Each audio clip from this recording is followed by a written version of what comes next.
This panel is a panel of people with lived experience.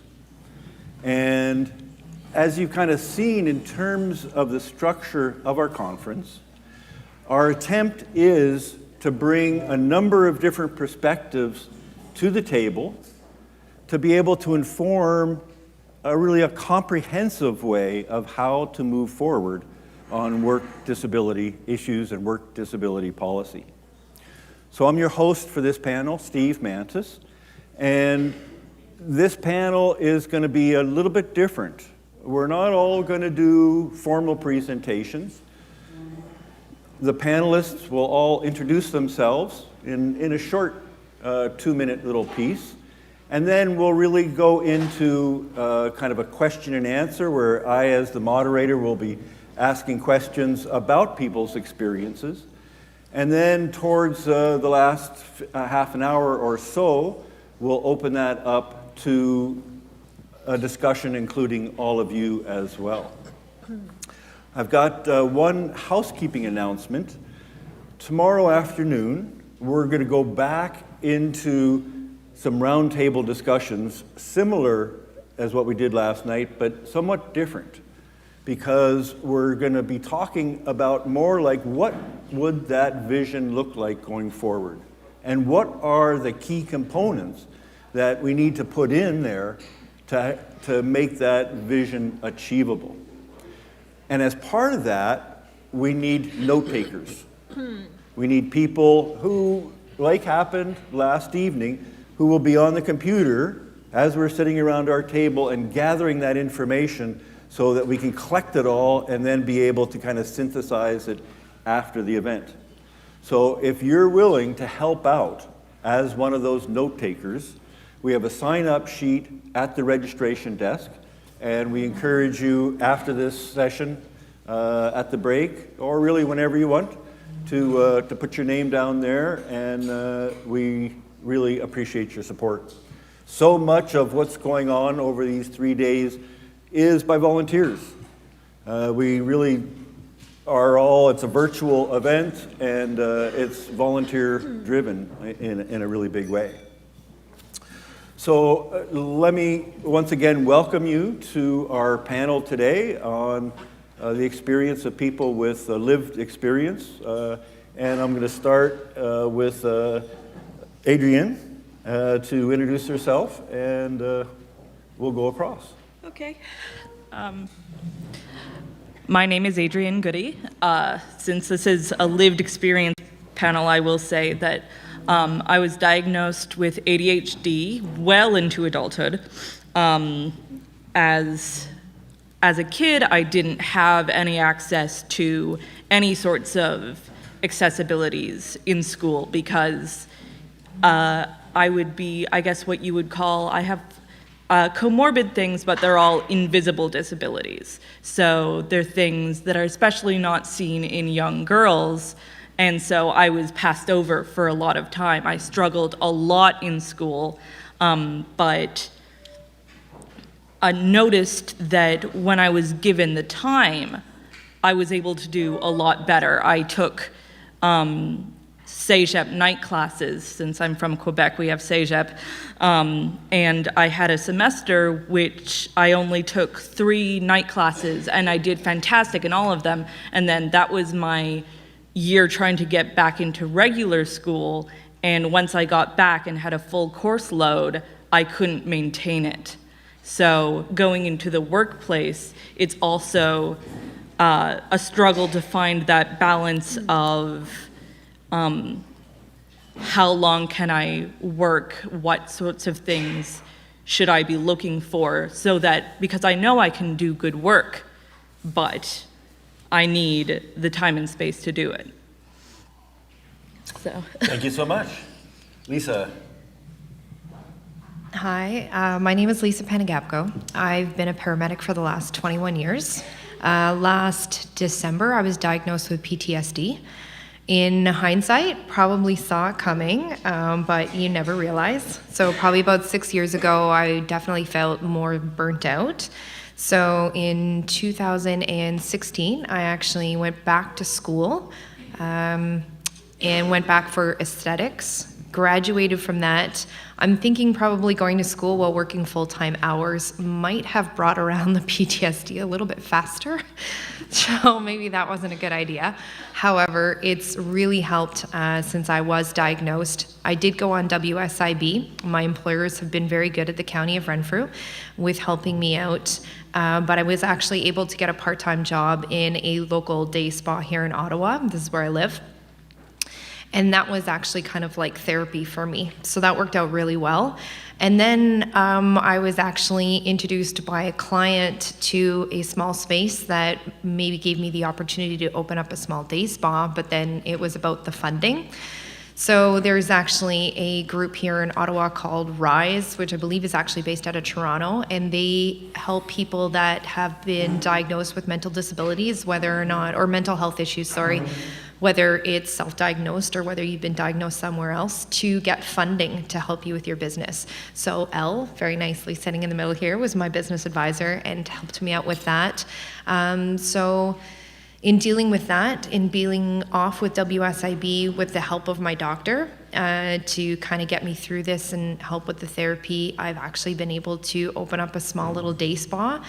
WSIB has opened up a special branch for first responders and anyone that has been diagnosed with traumatic mental health. And my caseworker through WSIB has actually been really good about helping out as well. And that's my 2 minutes. I'm not laughing at you. Pat. Do you want this, Pat? I'll just use this one because I'm left-handed. Oh. Hi, I'm Pat Danforth, and I really want to say this, so I'm going to say it. I'm old and cranky. I started using a wheelchair in 1970, when many of you weren't even born, and so I have a long-lived experience with that. I am one of the founding members of the Council of Canadians with Disabilities, and I am currently the second vice chair of the Council of Canadians with Disabilities, which is a cross-disability organization. We work with people with disabilities. I'm also a founding mother of Disabled Women's Network, and in fact, I came up with the acronym of DAWN. I'm very proud of that. Woo, yay, team. What's important? Also, because I'm so bloody old, I used to be involved with our local CUPE union when I worked for the Saskatchewan Human Rights Commission, and I worked in the commission as an investigator and also as a special programs manager. I also worked for the Canadian Labour Congress for a short-term contract, so I have the union stuff. Then I worked for the government of BC, God love us all. And I worked as a manager in employment equity and also in return to work, so I have that perspective. What else can I tell you that's exciting about me? I currently live in Victoria, which is where I was raised, but I have lived in Alberta, Saskatchewan, Ontario, and BC, and that gives me more of a pan-Canadian experience, and I can tell you that each province has unique barriers to people with the lived experience of disability, and we're going to talk about that later on. Did I make it? Thank you, Pat. Sally. Thank you. I'm Sally Kimpson. I'm also from Victoria. And I'm going to talk a little bit about the culture of fear that Catherine mentioned this morning. And in 1979, I was diagnosed with a chronic degenerative musculoskeletal condition. I was a registered nurse, and I had a full-time practice. And it was about the time the BCNU had their first contract, and they had LTD in that. So I went on LTD benefits and also CPP benefits, which were clawed back. My LTD benefit was non-indexed, so basically I brought in $1,300 a month before taxes. Where the employer previously paid all of my extended and dental benefits, I ended up having to pay them myself. So I couldn't afford dental premiums, so stopped doing that. The classic disincentive of fear of returning to work was really present a lot in my life, and due to stringent return to work policy, less with CPP, but it was such a hard mix for me, but really with the LTD contract. I couldn't imagine actually working enough to support myself and somehow keeping my health going. I would have had to have been, to work full-time. I would have had to have worked full-time at something. And I just couldn't afford to lose my benefits. So I kept going to school, actually. And I also worried a lot about surveillance, about, if I'd gone out to the garden and did a few things. And of course, then I'd spend time in the house on the couch afterwards. But they wouldn't see that. They'd see me in the garden maybe doing a few things. And anyway, I did end up going back to school, and I was fortunate enough to have support from the British Columbia government through Advanced Ed, and they paid my undergrad tuition and books, and then I went on to do, I'll stop now, but I did actually go on and finally complete a PhD, so a long, long time it took me to do that, and a lot of struggles. Thank you, Sally. Carl? Thank you. Are you going to put the clock on me? Oh, yeah. Okay. We're going now. My name is Carl Crevar. I'm from Hamilton, Ontario. I'm affiliated with the Ontario Network of Injured Workers and also the Ontario representative for the Canadian Injured Workers Alliance, a national organization. My background, I came through the ranks of the union, the United Auto Workers, for many, many years. I got hurt in 1987. I went off work. Never went back to work. The claim was never allowed. When we talk about people with visible disabilities, you talk about people with the invisible disabilities, which I always try and tell people the first thing when I talk to them, I ask them if they think I'm an injured worker. And it's because if you can't see it, it's not real. Well, it is real. Then I met Steve in 1989, I guess it was. He put a rope around my collar and fished me right in. But to be honest, I met a bunch of injured workers out of Hamilton. And I am a very proud person. And once someone takes that pride away from me, I fight back. I don't sit back and I wait. And I got involved with the injured workers in Hamilton. And after we met Steve, we organized the Ontario Network of Injured Workers. I want to say I'm very optimistic with the presenters that were here today and being at this conference, but I can also be very controversial with what we're dealing with in Ontario with the workers' compensation system and the issue with people with permanent disabilities. It's a disgrace. It's a disgrace what our government and our society is doing. And we've taken on a campaign, I'm sure you've seen some of the material on your table in Ontario, to fight back. And it's taking back our compensation system, as comments have been made before, and it's not stopping us now. The way I got POTS, the sign of POTS. Oh, it stopped. So maybe I'll leave it there for now. Thank you, Carl. Joe? Oh, sorry. Hello, my name's Joe Dowdle, and I'm from Oakville, Ontario.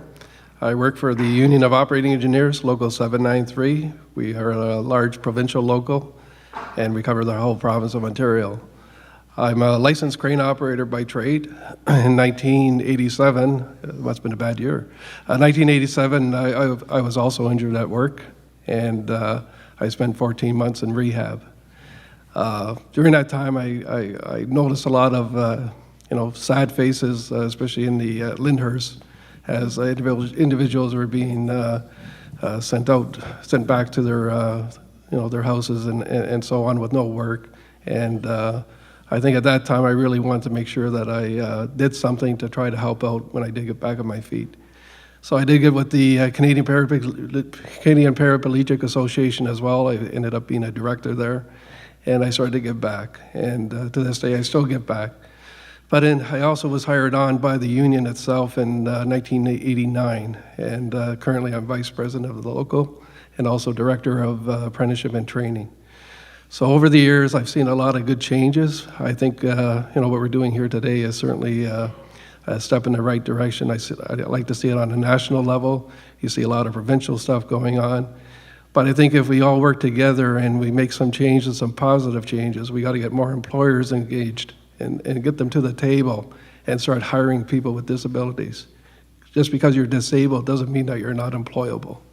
We all are employable. So I think by doing what we're doing today, I think this is a good step in the right direction. Thank you. Thank you, Joe. So you can see we've got kind of a broad spectrum of experience. Some of us are old and a little bit cranky. I've been saying that about myself as well, Pat. Sometimes after fighting for years and years and years, and as Michael mentioned in his keynote, we haven't seen as much change as we would like. Sometimes you get a little bit cranky. Sometimes that can actually be to our advantage. But let me start with you, Adrian. In terms of what we heard this morning, you know, from the employer panel and others, is our personal stories can help inform and open doors sometimes to employers, but also knowing what our abilities are that we can bring to that employment is the other part of that equation. Right. What would you share potentially with an employer coming up in terms of, you know, in a way, sometimes getting to their heart so that they'll actually consider, and then what will you bring to the employer? Well, I think those things can be a bit mixed together, because I think growing up with ADHD and non-diagnosed, but I would consider myself neuroatypical, having been non-diagnosed for such a long time, it really impacts your self-esteem as a child, because the most common note on any report card that I got was, she could do so well if she just applied herself. And that to me was like, why can't I do better? Everyone tells me you're so smart. Why can't you just do it? This shouldn't be so hard. And it becomes your fault. And I think that when I was diagnosed with ADHD, and that had led to a lot of anxiety. So when I was diagnosed with ADHD, there was a huge relief there, because it was, at the time, I don't think of it like this now, but the fact that there was something wrong with me meant that there was nothing wrong with me morally as a person. And so I think I've struggled a lot with anxiety over the years, but that is something that I can take hold of and change. I can't change the fact that I have ADHD, but I can change the fact I can try new things and put myself out there and become more confident and ease my anxiety a bit. And I think that that struggle says I have gone through some things and this is who I am as a person, but it also means that I can confront stressful situations, and I can say, I can now say I have discovered that I can do good work, and I have discovered that I am valuable in the workforce and I have skills to offer, you know? Well, you know, they say that our personal growth comes by being challenged. Right. And there's no doubt that if you've got a disability, you're going to face lots of challenges. So in a way, there's these opportunities, aren't there? Right. And Lisa, so you seem to be choosing a new path for yourself after coming up against, you know, challenges in the workplace. Tell me a little bit about that. Why are you choosing that path, and what have you learned along the way? I don't know that it would be considered so much a choice as kind of a have to. There's, you kind of reach your limit. So when you can only deal with multiple crises for so long, one of the drawbacks to being a paramedic, as opposed to firefighters, police, armed forces, we are only frontline. That's the only job that we have. We can't become community resource officers. We can't become fire marshals. You are a frontline paramedic. You're an emergency worker, or you're a supervisor of emergency workers. Not any better, really, because you're still showing up on scenes. So unless you are in a large service that has the ability to put you in a rural placement maybe where you've got a lower call volume, but it doesn't necessarily mean that you don't have crises. You can still end up with some pretty bad calls. So there's never necessarily a break from that. So after, more than 21 years of not having a break from that, it's not so much a choice as you just really can't do it anymore. You have to find something else. So it's, and I knew the burnout was coming, so I at least I had some time to try and figure it out. There's been a number of groups that have started up with I've Got Your Back 911, the Temaconter Association that's really helped out with first responders to make us more aware so that we can get those key thoughts then when they're coming. Okay, you need to realize that you're on a level of 0 to 10, you're at about a 6. You don't want to get to a 10 kind of deal. So that's getting better. But yeah, I wouldn't say for most of us it's probably not a choice. It's out of necessity. And so why are you choosing the route of self-employment?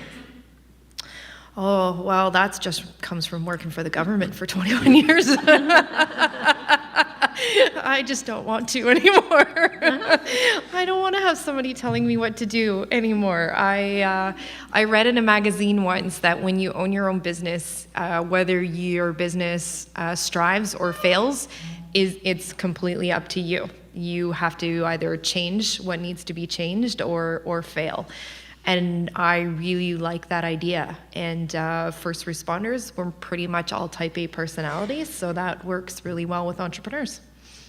Well, I share so much with you because I've had to choose changes in my life. After I lost my arm, went back to work as an owner-operator of a construction company because I got hurt in construction. I knew it. But after 10 years, it was forced on me. I couldn't do it physically anymore. My disability was getting worse and had to make those changes. Pat, what would you tell your younger self? Now that we've got some years under our belts, if you were starting over again, what kind of advice would you share? The first thing I would say is be bolder.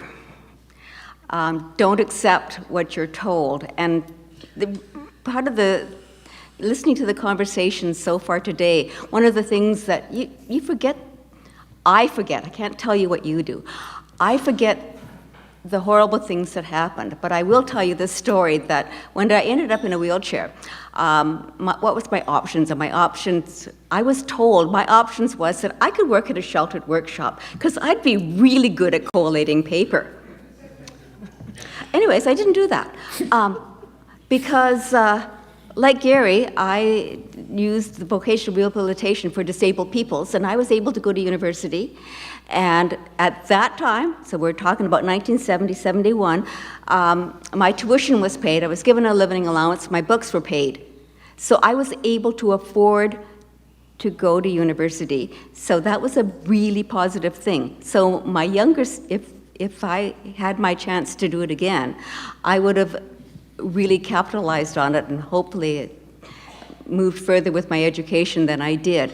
But I think the most important thing is not to accept what you're told you cannot do, and figure it out, and also realize that it's a process, it's not an end result. And Sally, I got a chance to meet you last night at our round table. And what we've heard, from the researchers, that, half of us are unemployed. And that the systems that are there to support us sometimes don't support us as well as they could. and I know you've done some research going through your PhD on that. What are some of the insights you've seen both personally as well as your research in terms of the interactions of those support systems and the ability to move into employment? Well, I wasn't actually studying moving into employment. I was more studying the circumstances that women with disabilities live with when they're receiving benefits. And so I studied with Tana Stowe, the CPP, through Status of Women Canada. we did a project called Enabling Income. And then for my doctoral work, I studied the BC provincial system and what the effects in the everyday lives of disabled women there. Especially with the BC project, some of my participants were actually working, but they were also holding themselves back. Michael talked about this morning the now allowable income attached to the BC provincial benefits, and although it looks great on paper, people still hold themselves back because they worry that if they make a certain amount of money, so if the allowable income is $1,200 a year, you think to yourself, well, you know, if I can, or a month, if I can make 800, maybe I shouldn't make quite that much, because if they see that I'm making that much, then they might make a decision arbitrarily that I could actually do more, and then the pressure starts. And I think that that's a piece that really came out in my doctoral research, and it was really striking because the women I was talking to were making major contributions, I thought, in their workplaces, but they were really holding themselves back in terms of how much they were actually working because they were afraid that government was going to basically force them to work more, and they knew they couldn't do without the benefits. In part because of the income, needing an income to support themselves, but largely because of all the extras they got because they were on provincial benefits. So the medical paid for, et cetera, and also equipment and those kinds of things. So it's all tied together, and I was really struck by that they would, and I recognized it in myself of, holding back because of my own fears of not being able to actually work as much as I would need to support myself, given the fluctuating nature of my condition. So. And it's interesting because when I got hurt back almost 40 years ago, in Ontario, they had a pension system that gave you a pension based on your level of impairment, and they didn't ever revisit it. There was no calculation of what you could earn or did earn or anything, and that allowed me total security to take more risks and better myself. Well, and that's it. I think that if there is some way that and Pat talked about it, about having tuition paid for, and that was my situation as well. I didn't have the living allowance paid for, so I lived rather poorly, actually, while going to school. But that little support was enough to get me into a situation where people recognized that, that I had certain abilities and those needed to be fostered. And, so I kind of got on the bandwagon with that. But, as I said to you yesterday, as the insurance company, when I knew I wanted to go back to school, I called them up and I said, I think I want to go back to school. And I said, what is there available for me? And they said, we'll give you $500 to take a computer course. And that was it, end of the line. And that was, and I'd had rehab consultants come out to my house and talk to me and everything, but really they didn't recognize, my own abilities. And so I was crushed, actually, by that. So I don't know what it's like now because I don't study the LTD, but so anyway, I just say that. Well, thank you so much. And thanks. Carl, you mentioned you didn't go back to work, and because I know you didn't go back to your accident employer, but I know you're a heck of a worker, and whether it was in the paid employment with our organization or the 15, 20 years when there was no paid, you put in your 40, 50, 60 hours a week. And part of this, building on what Sally's talking about, is how we value work and what we call work or not. And I think the other is, how does the compensation system, in your experience personally and with other workers, how does that help or hinder that becoming active and going into paid employment and or? Well, let me begin by saying, with all due respect to the employers that were here today, I know they're trying to make an effort. But in reality, being involved with the Ontario Network of Injured Workers and with the workers' compensation system in Ontario, the reality is, what we're seeing is that the employers are very reluctant. Many employers are reluctant to hire people with permanent impairments, permanent disabilities, as a cost. That's the reality, and particularly in Ontario, because if a person gets hurt and has a permanent impairment, they're afraid of the cost of bringing that person back into employment for various reasons, safety reasons or whatever. But that's the reality, and that's the disgrace that's within our system, and that's something we've been trying to deal with for a long, long time. And that's one of the reasons I got involved, because of the background that I have within unions. I used to, do grievances for people who were dealt with unfairly. And I found it very disturbing when I met a bunch of people that were going through the compensation system, the way they were being treated. This is our system that's there today. It's a disgrace. You hear that the return to work, they're bringing people back. Well, they're not bringing people back. That's a fallacy. That's not true. They do to a certain extent, but the truth is it's not happening. Case in point, there's legislation coming up that comes into effect in January on the mental stress issue. We had talked with the current WSIB, I like to call it the Workers' Compensation Board because that's what it was, and that's gone. We had talked to them about making some changes in there to reflect when you address mental stress in the workplace, there has to be a prevention component in there. It's not in there.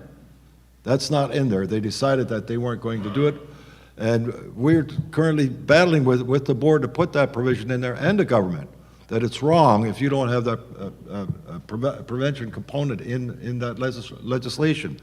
So when we're dealing with those kinds of issues, there are some people here who are on that committee that we meet with the board. We make suggestions and recommendations, and we're being ignored. That's the reality. We're being ignored, and that's a huge cost for people trying to enter back into the workforce. The poverty level of people with permanent impairment in Ontario is increasing, not decreasing. And when you talk about income levels for support, I believe there's a consultation that's going on right now. That in Ontario, the minimum poverty line is at $22,000 per year. However, for a person with a disability, it should be at least 30%, 33% more. But that's not being applied. These are the kinds of things that we're facing, and that's why I'm discouraged, that because it is a disgrace in how we treat people with permanent impairments. I know I went through the system. The claim was never allowed. Never allowed. Excuse me. So I think we have a long way to go, and people should be saying, give me an opportunity, give me a chance. We're not all scientists, we're not all rocket scientists, but people with disabilities all are asking for is give me a chance. We do have something to contribute one way or the other. Thanks, Carl. And Joe, what we've heard as well is the support that people with disabilities need to kind of move on is a key. And in our work, we've seen how if you're a member of a union, you have a much better chance as an injured worker to go back to work. What's your experience both personally and as a leader within your local union? What has worked for you, and what is the union doing for other workers who have disabilities? Yeah, what's happened, especially on my own personal experience, when I was injured and basically had, being discharged from Lyndhurst, the union actually came and asked if I wanted to work for the union itself. And I think at that point in time, it just opened up the door, and I was, prior to that, I was thinking every day, what was I going to do? I operated a crane. That's all I did, and I couldn't do that anymore. So the door was open, like you had mentioned. All you need is an opportunity to have that chance. And from that point on, I did. I got hired on the local itself, made accommodations. They modified the workplace to a point where they put a ramp in. They put a stair lift in. They had to reinforce the wall for the stair lift. They had to modify the washrooms. They took a risk that the training that they would provide me down, years later, I'd be giving it back. And that's what's happened. I mean, here we are, 30 years later. I'm working for the union still. I've been promoted many, many, many times. And to this day, they're still supporting me. They're a major sponsor at this event. I have a lot of key officers at this conference in support of this. So again, it's support of from the union itself working, and I think I'm very, very fortunate. And from your own experience, has that influenced how the union now works with other members who become disabled? Yes, we have a full department. I have Debbie Colson here, who is in charge of our WSID department, membership service, and that's what she does. She looks after our members who are injured, trying to help them get back to work, and she does a fantastic job doing that. And to a point where just recently I was at a function, and one of the injured workers called her an angel because of what she was doing to help. So I don't think I'll ever forget that. Well, thank you. I want to kind of turn the topic a little bit about accommodation in the workplace. And I forget what the words were used this morning, maybe moving from reasonable accommodation to a more, I guess, inclusive design. That's a process of negotiation oftentimes. How has that worked? And what could be some of the points to have an accommodation process really work? You want to start off on that, Adrienne? Sure. For me, it really is a negotiation because, again, my disabilities are all invisible, and also I have a lot of sensory issues. So like if it's too loud, I might get just a little more stressed that builds up, and my stress levels, like I had a job where I was trying to do full time, and I was technically doing the job and getting it all done, but at the end of every day I was exhausted, and by the end of the week, I had woken up and my hands were shaking. So it was like, but I couldn't quite pin down necessarily what was making me so stressed. So it's like, maybe if it's too loud, sometimes, but if I have other resources there.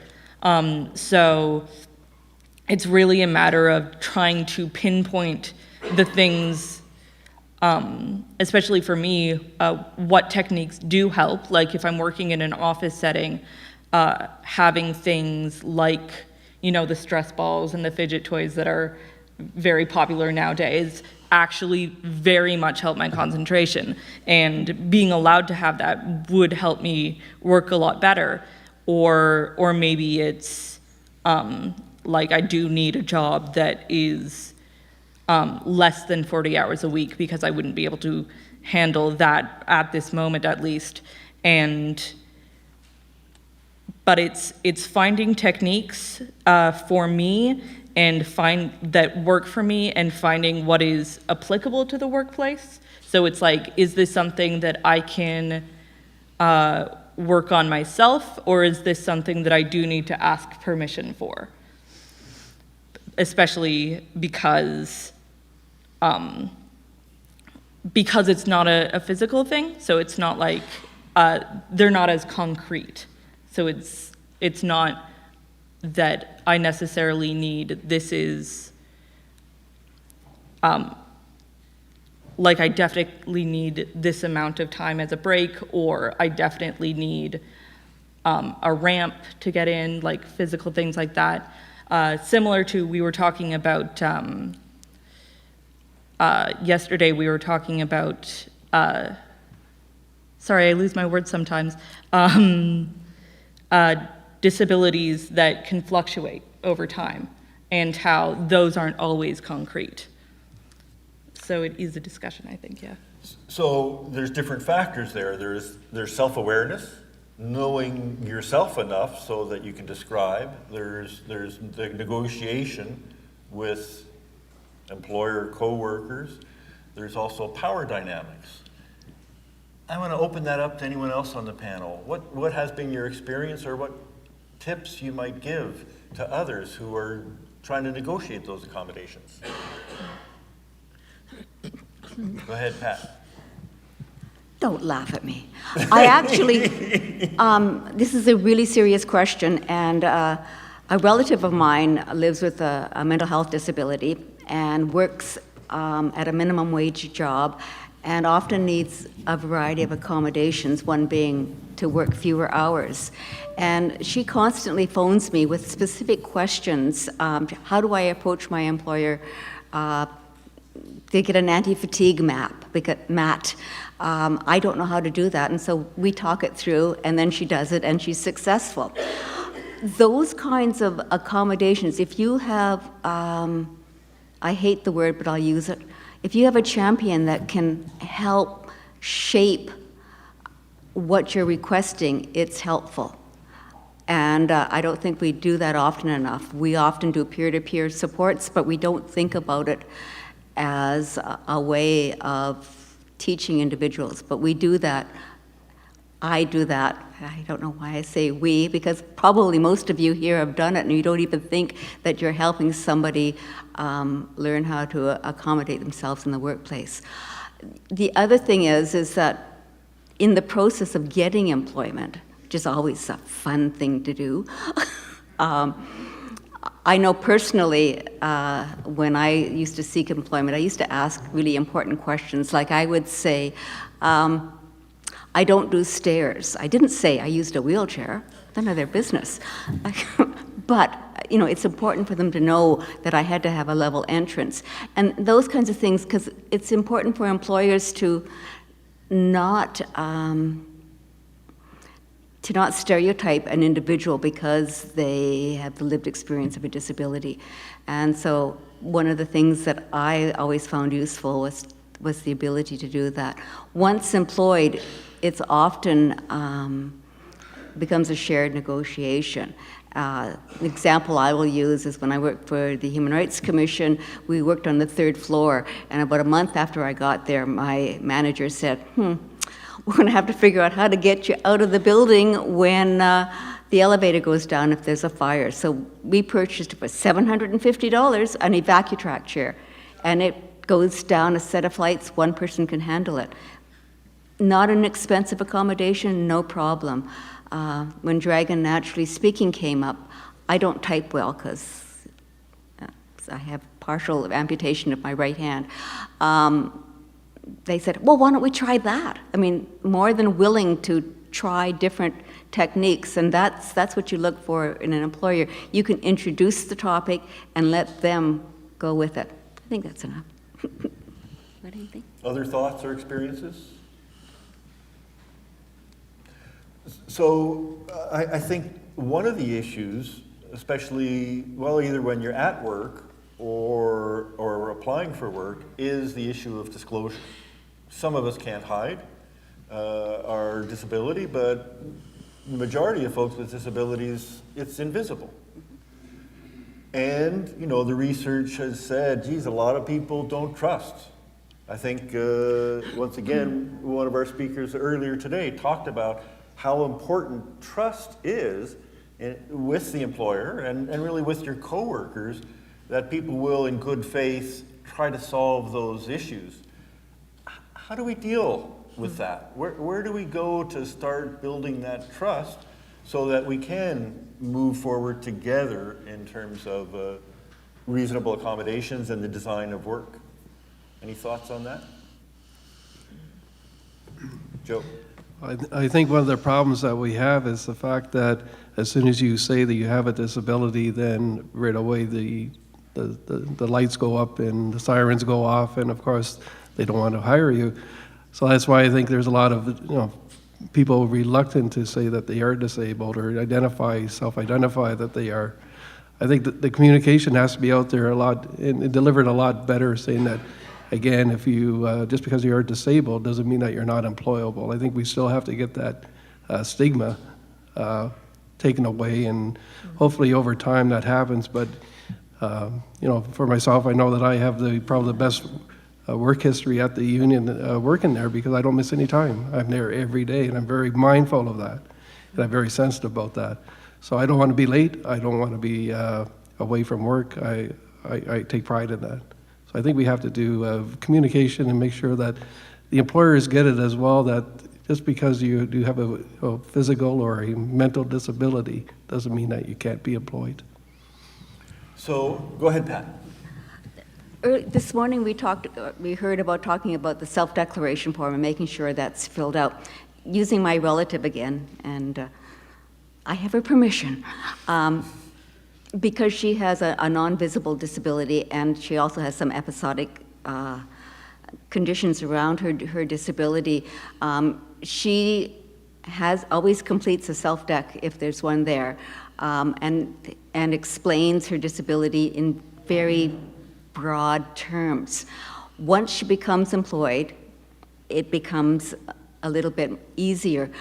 She hasn't found the fact that she has living with a disability a problem. Her problem is she's on income assistance, PWD, in BC, and as the process was being changed so that we have an annualized income exemption now as opposed to a monthly income exemption, one of her employers, which was the bigger giant tiger, because then we don't need to use that word. I'm sorry, I think it's funny. But she had been there for about 3 or 4 years, and her depression was getting significantly worse, and she found she had to leave work. And she left work for over a year, but her position did get kept open, and she did go back, but it didn't work out, that happens. It happens with everybody that takes time off. You can take time off for maternity leave and go back to your employer and discover that that wasn't where you really thought you were going to be. So we have to look at, our focus can be broader. But she gets better and better at explaining. Where she's working now, which I think is really exciting, is that they hired a student, and the student had a significant learning disability. And so she got to work with the student with the learning disability because management recognized that she had that skill to be able to teach somebody something because of her ongoing medical condition. She was able to teach the person and get transferable skills. And this was a student, she was 15 when she started, and her mother came into the place that my relative worked at and thanked her for being so nice. And she said, well, how else do you learn something unless somebody teaches you? So there's all sorts of ways. Again, it's a process, not an end result. So, Lisa, you're choosing a self-employment option, or it looks that way at this point. One of the folks earlier today said to me, you should tell your people that's the way to go. One of the issues is control, right? Mm-hmm. And as self-employed, you've got more control. Is that one of the reasons why you're moving that way? And the second part is how will the workers' compensation system deal with maybe a change in income that might be as a result of that? Well, I actually have to say, sitting here listening, I'm getting a little worried. Because as I'm sitting here thinking, so I was diagnosed with PTSD as well as depression and anxiety. So far, everything's been going okay, but I do find I'm not able to cope as well with high levels of stress. So when a lot of things are going on, I have a tendency to get easily overwhelmed, which was never an issue before, which my doctor and I discussed maybe a barrier to me going back on the cars full time. So, in my head, I have an idea. I've got a 5-year plan, a 10-year plan for my own business. well, what happens if down the road and I'm able to switch, but what happens then if my depression and my ability to deal with this stress slides backwards and now I lose my business? So what's going to happen with workman's comp? You know, will WSIB take me back on?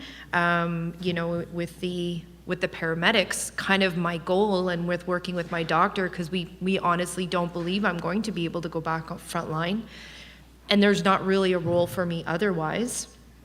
So it's to kind of transition me out. But what happens if that comes up down the road? What happens if my PTSD symptoms come up?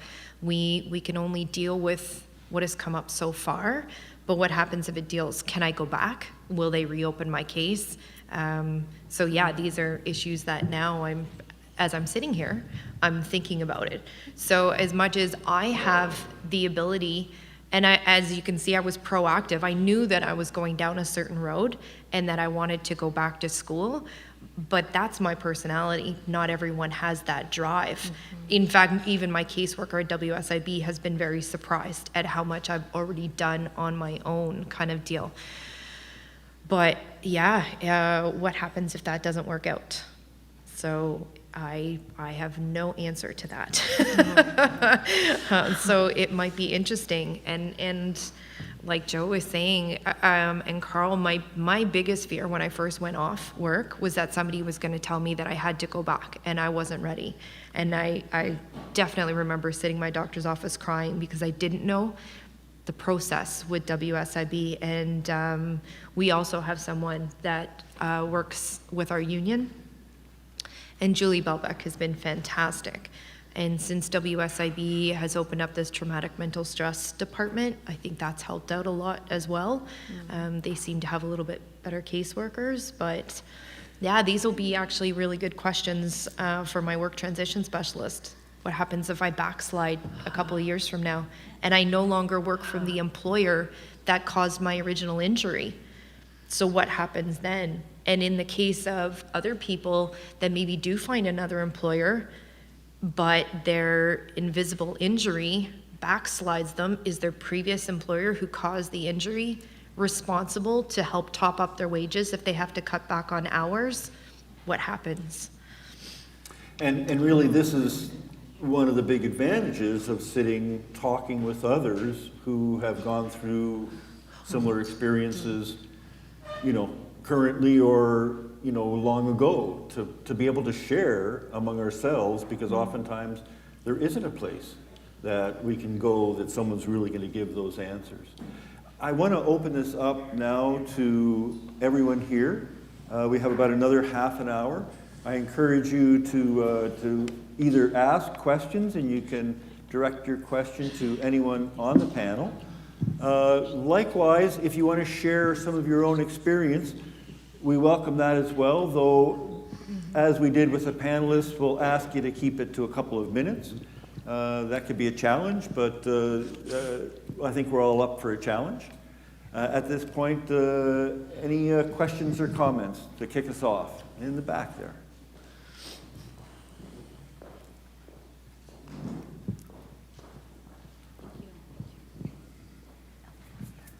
My name's Carrie Drake. Sorry, my voice is cracking here. I'm from the Brantford Police Association. I just want to know your opinion on the new bill that the Liberals are trying to pass, which is Bill 175, the Safer Ontario Act 2017, and it's Section 115. Is anyone aware of that new section? Maybe you could just give us a quick summary. Okay. So, we know 2016 they passed the Bill 163, which was to help people with PTSD, and it was aimed to improve the recovery for first responders. So the new bill that they're trying to push through before Christmas, Section 115, is actually accommodation of disability needs. Summarizing that, basically what happens is the employer for police officers, so that's about 26,000 people in Ontario, sorry, I'm not good at speaking in front of crowds, so. You're doing great. So the employer now can offer an accommodation for people with mental health disorders, and they can strip them down from being a police officer and provide them with a civilian accommodation, which means they can drop their pay by $25,000, if not more. And this includes temporary and permanent positions for accommodations. So that's pregnant women, that's people that get injured off duty for 6 to 8 weeks. They can cut their pay by that much. If that person's unable to take that accommodation, they can then terminate them, which means they can fire them for having a disability. So this is section 115 of the new bill, which is the Safer Ontario Act. I just want to know what everyone's opinion on that is. And this is a bill they're trying to put through before Christmas. It's already had its second reading. Does anyone have experience? Go ahead, Lisa. So one of my coworkers just actually went back on the cars, but she was probably the first out of the county of Renfrew to be diagnosed with PTSD that has gone back on the road. So we're very much affected by this bill as well. And the employer let her know if this goes through because they put her on administrative duties. So she's looking at getting a secretary's wage instead of getting her paramedic wage. It was just half. You know, she's married to another paramedic, so hopefully that gives them a bit of a cushion. Myself, I'm single. It's just me to pay the bills. So it was enough of a shock getting cut back to my WSIB wage, let alone them telling me that now I have to work at filing. This is also going to affect then too, with my doctor, what restrictions they give. Well, now I'm going to be worried that if my doctor, my work transition specialist says that I can only do secretarial duties, so to speak, or filing, well, so now I can't live on that wage. You know, you set your bills at what your wage was before. So yeah, CUPE is looking at it. I know that Julie and Brent in our union were actively actually getting a labor lawyer personally to look into it as well, to see what the county policies, and then we were definitely going to look at something with our contract, specific to our contract, so that we're just going to fight it within our contract specific to our employer if that bill gets passed, that they're not allowed contractually to drop us down. Carl, you wanted to add something? I just want to make a comment on a situation like that. There was a court case, it went to the Supreme Court. It's a human rights violation on accommodation out of Quebec. We actually attended the Supreme Court hearing earlier this year, where the worker had a permanent impairment, said they were able to go back to work, to their job, that they can do. The employer said no, that they would have put them to another job, and so on and so forth. So we're waiting for a decision from that particular case. But that's not unusual of what is happening in the workers' compensation system in Ontario. That's what we've been fighting for a number of years, is on the return to work. So hopefully we get a good decision out of the Supreme Court. I do recall one of the judges just asking, well, the person wants to go back to their pre-accident job that they can do, provided there's the accommodation done. And the employer just said, no, we're not going to take you back. And that's why I went to court. I just wanted to throw that in. You know, and it just, you know, we've been encouraged to think outside the box. And when we think about policing, the model we have in Canada may not be reflective of how policing happens everywhere. And I'm just put to mind with a little TV show they used to have on called Hamish Macbeth, where the police officer was not so much an enforcer as a community facilitator. And that doesn't take those same physical demands, certainly, and it doesn't create the stress demands that violence kind of brings into it. Do we have another question? Hi, I'm Wendy Nelson from London. I'm the president of the Injured Workers Group there and part of the overall ONIWIG network. In response to, was it Carrie? I am concerned as well, as there are many people with PTSD that are first responders and that are not first responders, but are still subjected to traumatic workplace situations.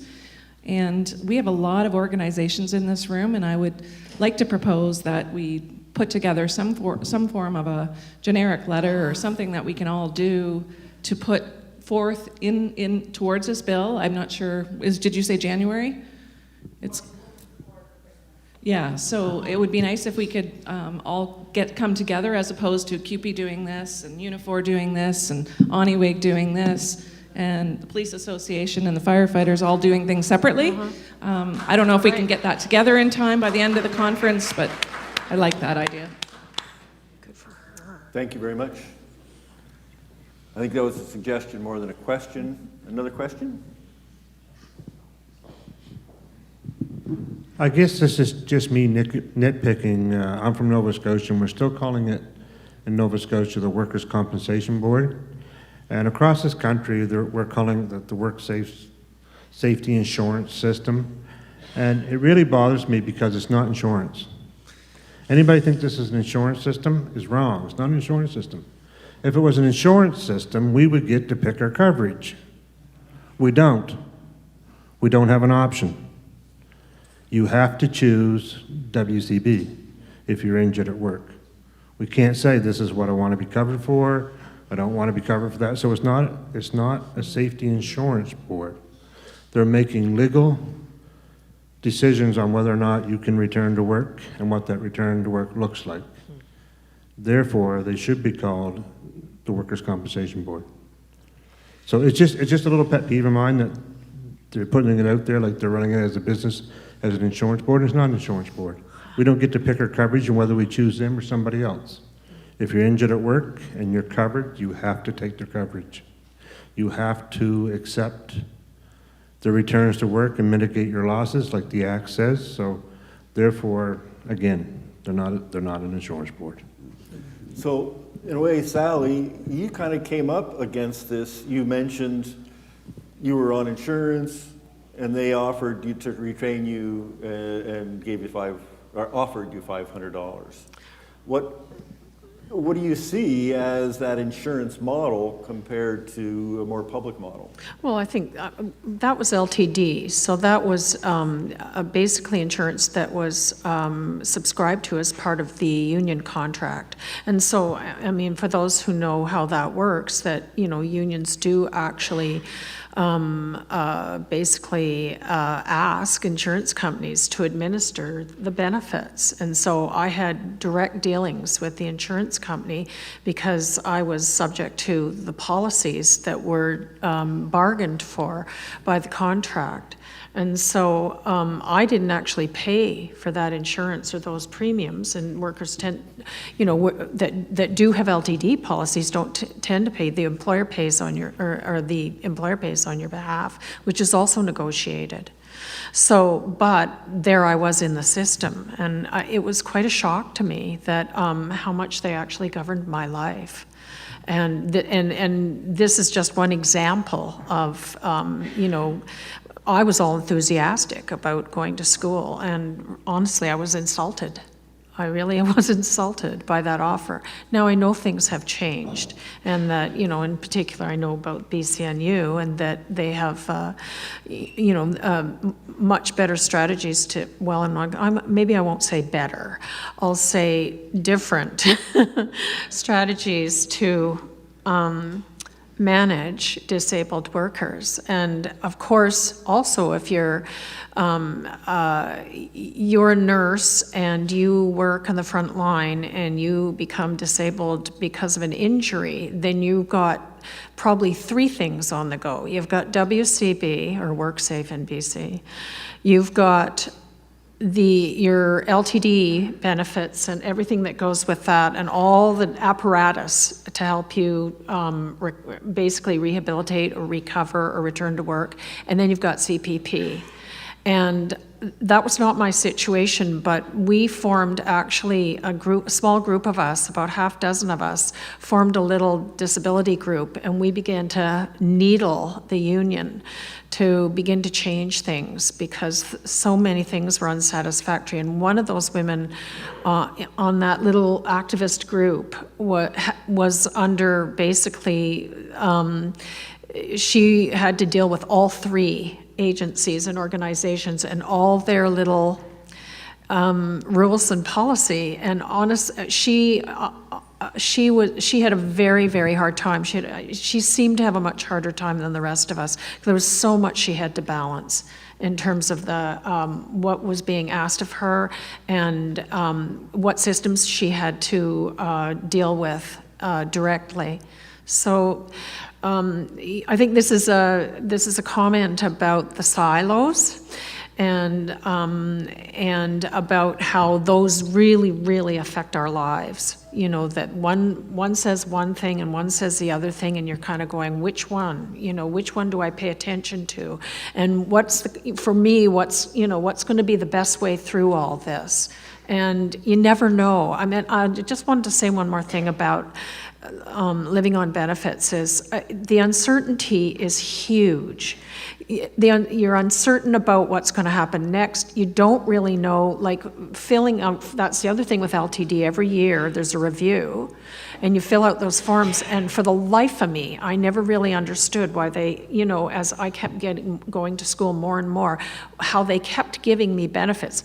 I knew that a lot of it had to do with the fact that my doctor was willing to say, basically, leave this woman alone. But that uncertainty was always there, not knowing. And so the kind of feeling like I didn't really trust, actually I didn't trust the union much, and I didn't trust the provider, Great West Life. And for the most part, CPP left me alone, so they seemed kind of okay. But really, I lived with a lot of uncertainty and not knowing what was going to happen next. And anytime I made a move, I just thought, uh-oh, what's going to happen? So that's another piece of it. Despite what people tell you, right, like what their consultants or whatever tell you, you still really don't know. So I don't know if other people with disabilities that, you know, are subject to those kinds of programs have that experience, but I sure did. And it raises your stress levels. And of course, I have an autoimmune condition, so that, you know, affects it, basically.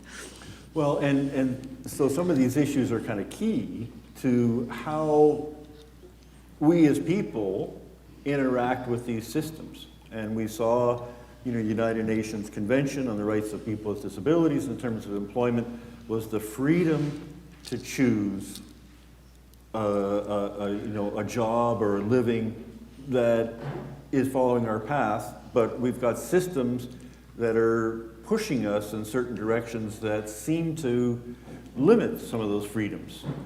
Any recommendations on what we would really like to have going forward in terms of those income supports that help us to be as productive as we can? Where do you want to start? Yeah, hello. We'll start with you, Carl, and then Pat. Where do you want to start? I mean, you're going to need a long time.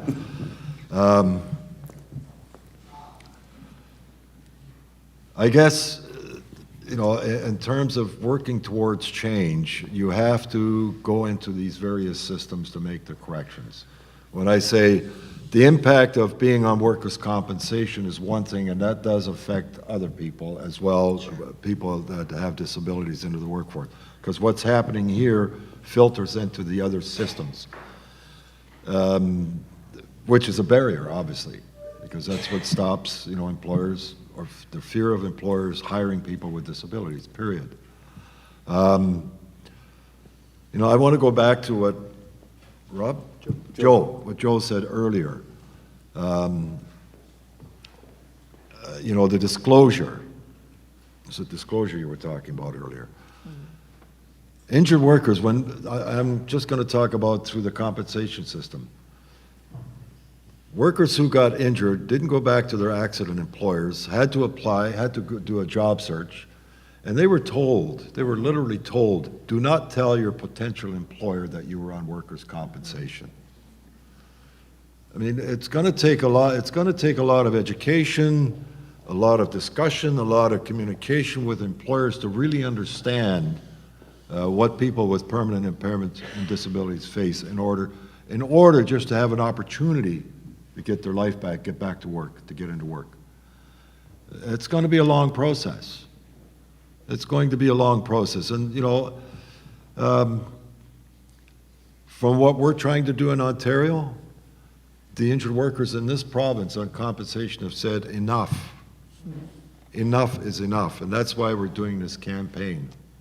is to get our workers' compensation system back, Dean, because the change that happened, even though it's not an insurance company, which it isn't, but they use the insurance model.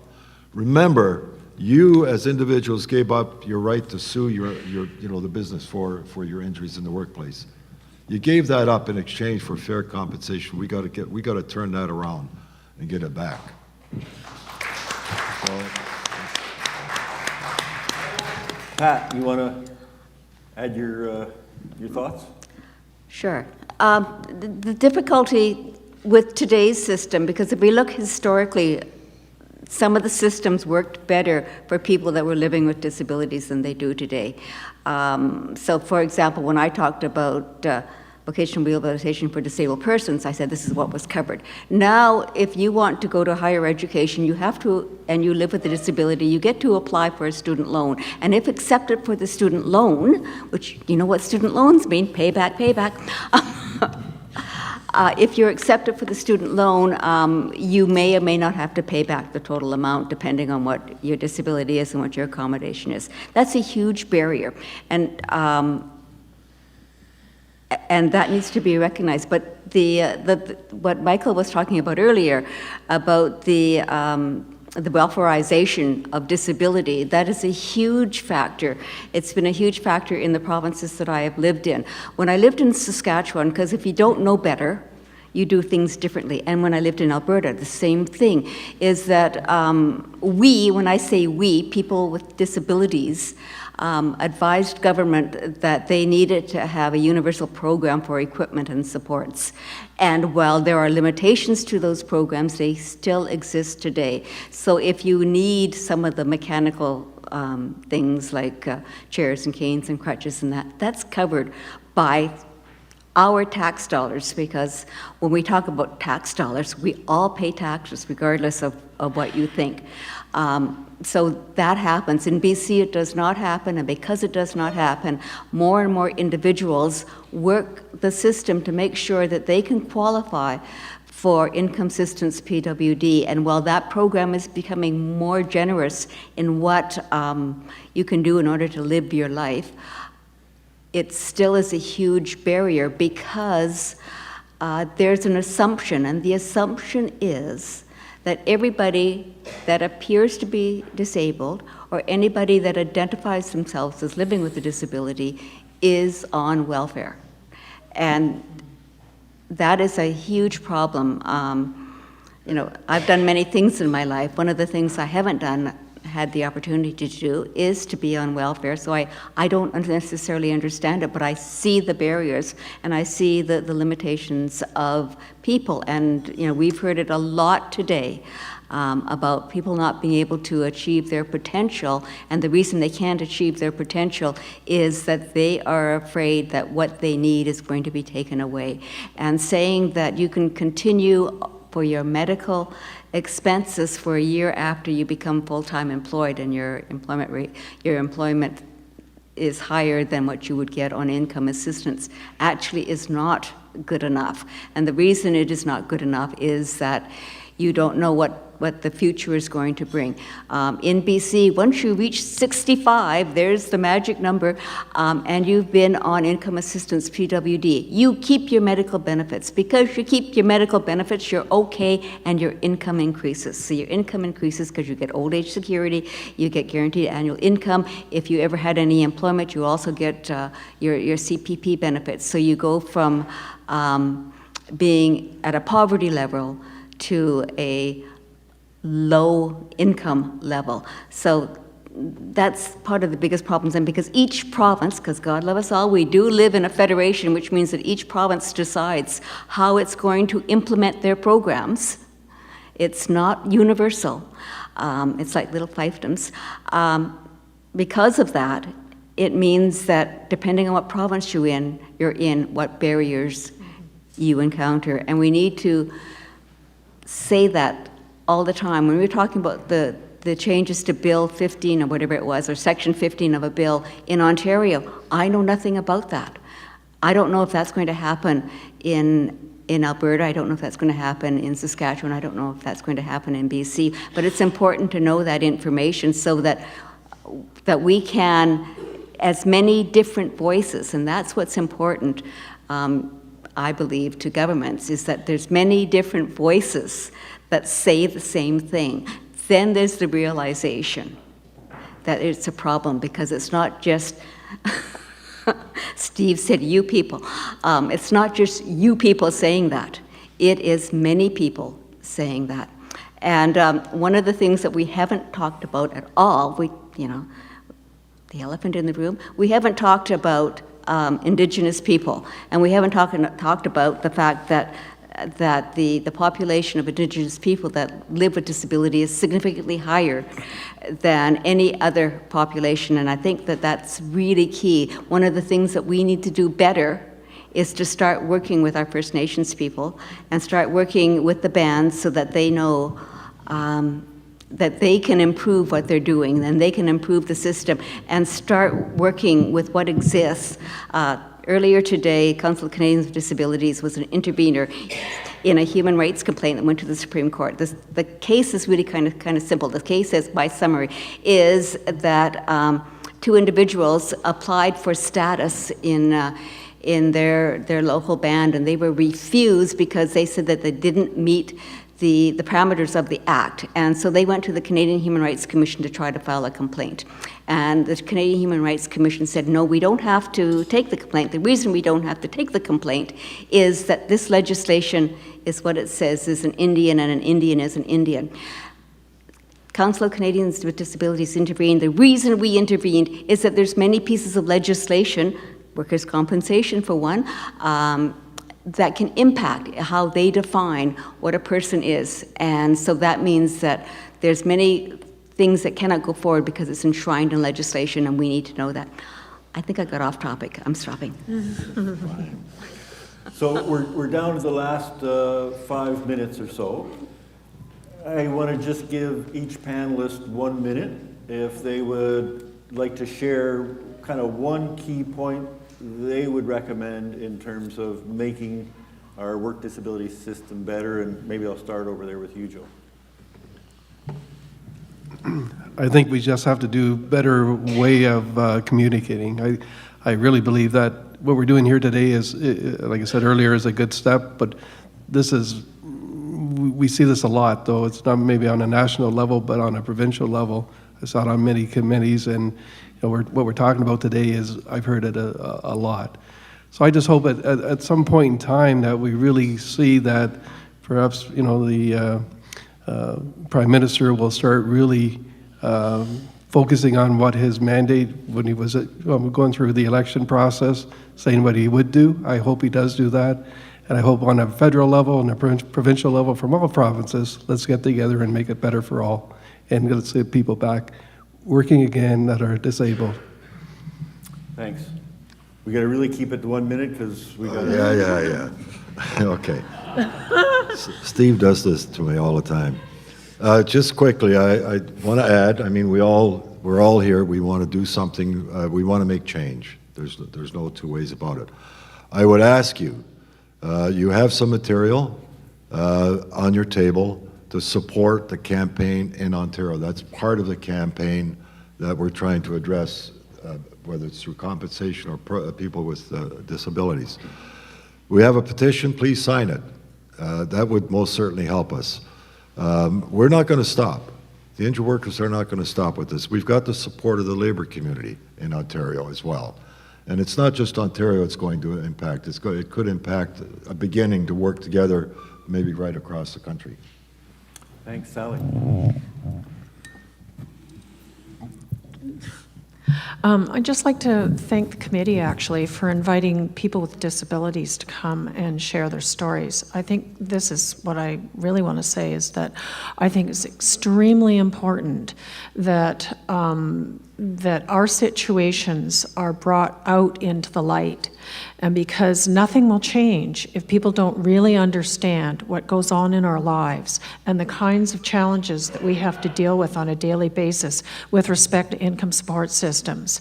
And I just also want to say that with respect to the poverty of people with disabilities, including Aboriginal Canadians, is that we have definitely got to do something in this country about a living wage. Thank you. Pat? I forgot to raise this earlier. The term work disability, I have no idea what that means. Is it like work gender, work racialized groups? We have to watch our language because we don't want to create yet another kind of expression that makes no sense. That's it. And thanks, I had fun. Lisa? For myself, I'd just like to see prevention for first responders. There's never been a program in place with us with Renfrew County. I think they're working on something right now. But prevention for mental health for first responders, and as well as education for the employer when we do come back to work, for duty to accommodate, just different programs that might be available, but education, not just me showing up at a meeting with my work transition specialist saying, these are my restrictions or this is what I can do, but more education will make them more empathetic and maybe have them be able to suggest other things than what I'm just bringing to the table. Thank you. Adrian?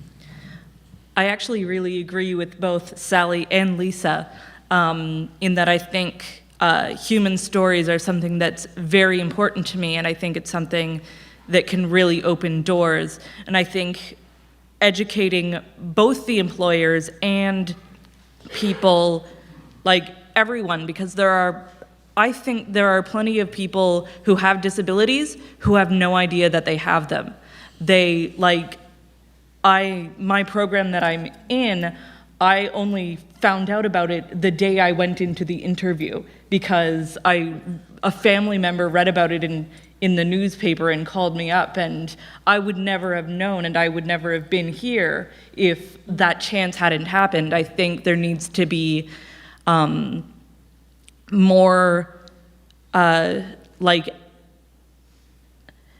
more coverage, I guess, more access to that information for everybody, because a lot of people just don't know what accessibilities they can get, and they don't know where to ask for that.